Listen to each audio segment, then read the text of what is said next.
ഈ ഒരു ഫ്രെയിം എപ്പോൾ കണ്ടാലും ഞാൻ വിചാരിക്കാറുണ്ട് ഇവിടെ ഒരു ഹാങ്ങിങ് പോട്ടിന്റെ കുറവുണ്ടെന്ന്.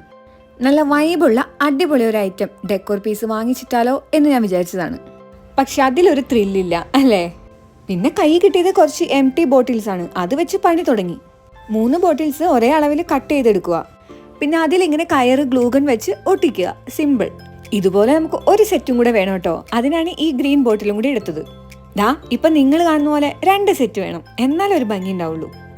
പിന്നെ ഇത് ഹാങ് ചെയ്തിടാനുള്ള ഒരു തട്ടിക്കൂട്ട് ഹാങ്ങിങ്ങും നമ്മൾ സെറ്റപ്പ് ആക്കുന്നുണ്ട്. മൊത്തത്തിലൊരു തട്ടിക്കൂട്ട് സംഭവം. ഏകദേശം ഒരു അളവ് നോക്കി കറക്റ്റ് അളവിൽ ചകിരി കട്ട് ചെയ്തെടുത്തിട്ട് ഇതേപോലെ ഒരു നോട്ട് ഇട്ട് കൊടുത്ത് കറക്റ്റായിട്ട് കെട്ടി വെച്ചാൽ മതി. ഇതിൽ ഏത് ചെടി ഹാങ് ചെയ്തിടും എന്നെനിക്ക് രണ്ടാമത് ചിന്തിക്കേണ്ട ഒരു ആവശ്യമേ ഉണ്ടായില്ല. മണി പ്ലാന്റ് തന്നെ. മദർ പ്ലാന്റിൽ നിന്ന് ആവശ്യമായ കുറച്ച് കട്ടിങ്സ് കളക്ട് ചെയ്യുക. ഞാനിവിടെ മണ്ണല്ലാട്ടോ എടുത്തിരിക്കുന്നേ. ആവശ്യത്തിന് വെള്ളം നിറച്ച് പുതിയ കട്ടിങ്സ് ഇതിനകത്തേക്ക് ഇട്ട് വെച്ചു. ഫൈനൽ ലുക്ക് എനിക്ക് എന്തായാലും ഇഷ്ടമായി. നിങ്ങൾക്ക് ഇഷ്ടമായെങ്കിൽ പറയണേ. അപ്പൊ പിന്നെ കാണാം. ബായ്.